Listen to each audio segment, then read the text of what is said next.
What I think drives inclusive growth at a regional level first, because my presentation at the conference was about Glasgow City Region rather than more locally. At a regional level, it has to be about finding ways to connect those who are most excluded, particularly from the labour market, but from other aspects of kind of social interaction, with whatever opportunities for growth might be. Now that's everything from investing in individual skills and training so that they can access jobs, to investing in infrastructure so that they can actually reach those jobs, to investing in support networks such that the sort of off-balance sheet costs that they might incur of being able to access employment are affordable. And it's also about trying to ensure that people get the best quality jobs they possibly can, and that those best quality jobs are, how would you describe it, stable, secure, and as well paid as they can be. Now it's not straightforward to do that, but from a regional point of view, those are the main drivers. In respect of housing, it's part of the same mix. People talk a lot about housing investment as being an opportunity for apprenticeships, and that's true.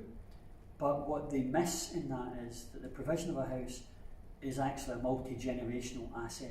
You're creating an asset that will support people for generations. And therefore what really matters is the whole life cost to the tenants of that house. And so therefore what's more important are things like location, quality, thermal efficiency, all of those kinds of things, and the creation of sustainable, attractive neighbourhoods for people to live in. In terms of the opportunities and challenges for the city region, it's important to make the distinction between that and the city deal. The city deal is a 1.13 billion programme of capital investment in relatively large-scale capital projects all across the city region, a variety of different things. The city region is driven by the city region partnership of the 8 local authorities, Scottish Government, Scottish Enterprise, Skills Development Scotland and the UK Government. And what that is trying to do is maximise the economic and social benefit of that 1.13 billion investment.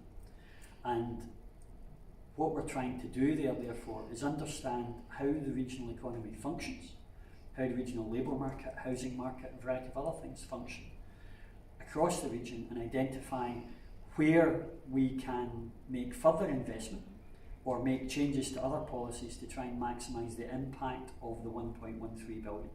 For instance, what would we do in the housing market to try and ensure that good quality, sustainable, affordable housing is provided as close as possible to where we think the economic opportunities are going to be, because that makes those jobs more accessible to more people.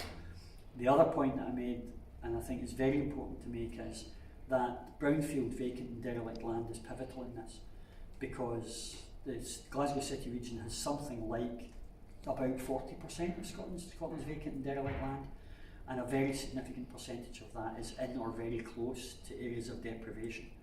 Therefore, simply by a process of deduction, if one drives housing investment onto those kinds of sites, then that is likely to be of greater benefit to those that are currently most excluded. And personally, I think that logic is sound.